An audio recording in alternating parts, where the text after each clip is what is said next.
Carowinds in North Carolina and South Carolina has a really awesome collection of roller coasters. This park is located in both North and South Carolina at the same time, meaning the border goes right down the center of the park, meaning some roller coasters here are actually in 2 different states. The park is currently home to 14 roller coasters, but which are the best of the best? My name's Tyler from Stable Media, and today I'm going to be ranking the top 10 roller coasters at Carowinds. Before we go any further, just a few disclaimers. First of all, I haven't actually ridden every single ride at Carowinds, as on my visit, a couple of them were down. The most notable one that I'm missing is Carolina Cyclone, an aerodynamics looping coaster. However, I have been on many rides that are similar, so I think I have a good spot to place it. Second of all, because this is a top 10, some of the rides did not make the cut. The ones that are not ranked are Kitty Hawk, Wilderness Run, Woodstock Express, and Snoopy's Racing Railway in no particular order. Also, if you like roller coaster content, please consider subscribing, as it really does help the channel and it's completely free to do. Go ahead and click that subscribe button. Alright, let's get into the top 10 roller coasters at Carowinds. Coming in at number 10 is Vortex, a B&M stand-up roller coaster. Let me just start off by saying that this is not a great ride, however, it's not quite as bad as a lot of people make it out to be. It's relatively smooth. I know a lot of people consider it rough, but I personally think it's relatively smooth. However, my problem is that it doesn't really do anything. The layout is really stupid.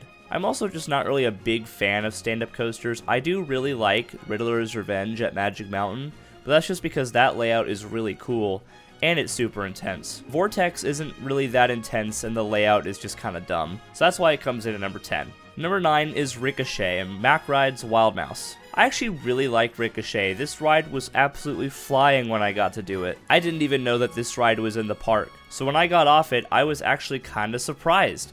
It was definitely the best Wild Mouse I'd ever done at the time. During my rides, it didn't really trim all that much, the turns had good laterals, and the restraints weren't the terrible ones you find on Coast Rider at Knott's, so that's a plus. Very reminiscent of, say, Goofy's Sky School at California Adventure, except with less trimming and more out-of-control elements. For a Wild Mouse, Ricochet was actually a lot of fun. At number 8, I put Carolina Cyclone, an aerodynamics looping coaster. Like I said before, I actually have never ridden this ride. This was closed on my last visit, but I have been on many similar rides. In general, it looks like a nice classic, but definitely nothing to write home about. You got the 2 vertical loops, 2 corkscrews, and that's pretty much it. It's about as simple as a looping coaster can get. At number 7, we have the Carolina Gold Rusher, an aerodynamics mine train. I was actually surprisingly impressed with this mine train. Based on its stats, I wasn't expecting it to be anything special, but it uses tunnels to its advantage. You actually have a pretty good sense of speed going around this layout, and I actually thought it was quite fun. For an aero, it was also pretty smooth. A lot of mine trains I've done, such as Gold Rusher at Magic Mountain and Cedar Creek Mine Ride at Cedar Point, are definitely not the smoothest, but from what I remember, this one is actually relatively smooth. I think this is actually a really fun family coaster. Don't sleep on this ride when you go to the park. At number 6 is Hurler, a wooden coaster by I actually don't know who made this thing. According to RCDB, it says it was manufactured by International Coasters Incorporated, and the only rides that they have ever made are Hurler here at Carowinds, and the now defunct Hurler at King's Dominion. That's awesome. My biggest problem with Hurler is the layout. I think that it's actually kind of weird that the big drop is in like the center of the layout, and then it like just drops down, kind of wraps around it.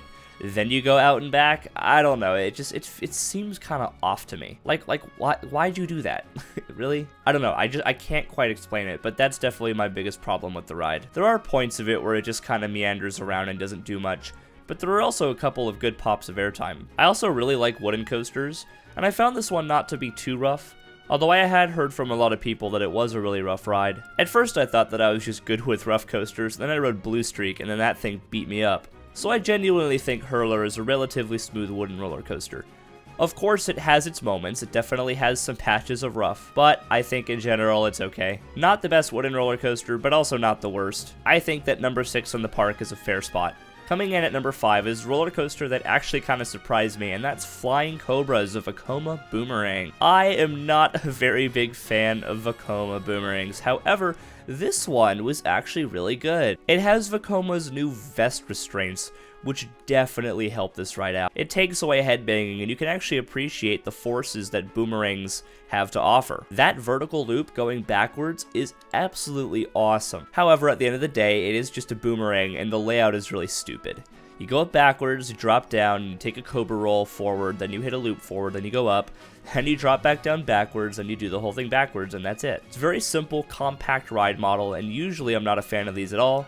However, because of the vest restraints, I actually really liked flying Cobra. It was smooth, forceful, intense, relatively enjoyable, and that's why it comes in at number 5. Heading into the top 4, these coasters are where things start to get great. Carowinds is very top heavy, and these 4 coasters are the reason that you go to Carowinds in the first place. If Carowinds didn't have these rides, then there really wouldn't be any point to go. At number 4 is Afterburn, a B&M inverted coaster. Before Afterburn, the only inverts I had done were Silver Bullet at Knott's Berry Farm and Batman the Ride at Six Flags Magic Mountain. I wasn't very experienced in the B&M invert scene.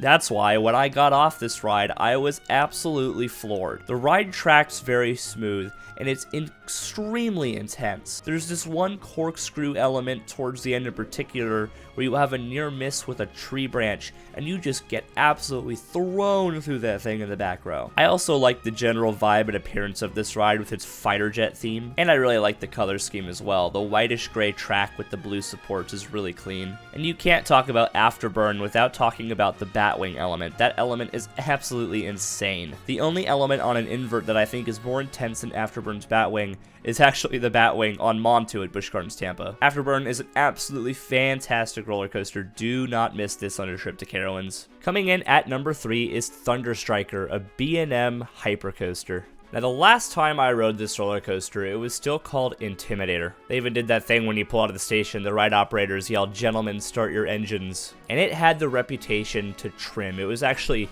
nicknamed Intimidator by a whole bunch of enthusiasts. However, when I rode this, yes, it was trimming a little bit, but that didn't really affect the ride all too much. This thing is packed full of floater airtime, and it's an absolute blast. It's super smooth, the clamshell restraints are super comfortable, and I really like the red track. It looks really nice. Overall, I didn't really have too many complaints with this ride, except for the finale. See, you come to a crawl on the mid-course brake run, and then you just kind of meander around until the final brakes, and that really kills the pacing of this ride. If they had had that mid-course and then just a turn into maybe one more floater hill, that would have been absolutely awesome, but instead, it kills the momentum of all this floater airtime with a stupid turnaround helix thing. Not a fan of the ending, but overall, Thunder Striker is a really fun ride. Let's just come up with a little bit of a better name than Thunder Striker. At number 2, we have a roller coaster that I really wasn't expecting much out of, and that's Copperhead Strike, a Mack Rides multi-launch coaster. This ride is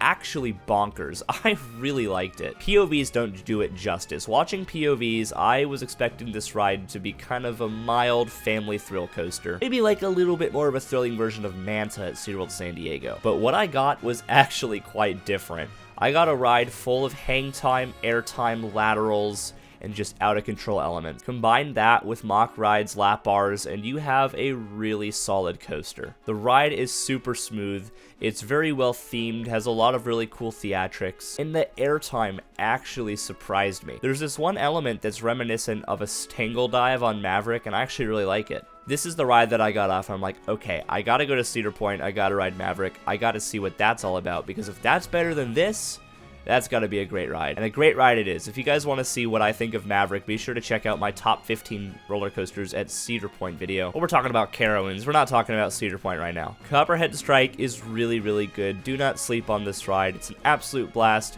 Be sure to ride it on your trip to Carowinds. But at number 1, I mean, it's pretty obvious what the best coaster in the park is. It was my number 1 for a long time, and that's Fury 325, a B&M Giga coaster. This ride is just absolutely insane. The fact that it exists is crazy. You can see this thing from all over the place. It is absolutely massive. Of course, it's 325 feet in the air. That first drop feels like an absolute dream. And the first part of the layout stays relatively low to the ground. You get a great sense of speed. You get some great whip going through different turns. Then you hit that treble clef element and you get some great sideways airtime. And then after that, you got some floater hills. and a helix with a near miss. This ride is actually it's so good. I can't even believe that this thing exists. Go to Carowinds and ride Fury. That's how I rank the top 10 roller coasters at Carowinds. Do you guys agree? Let me know in the comments down below how you guys rank the roller coasters here. Thank you guys so much for watching, and I'll see you all in the next one.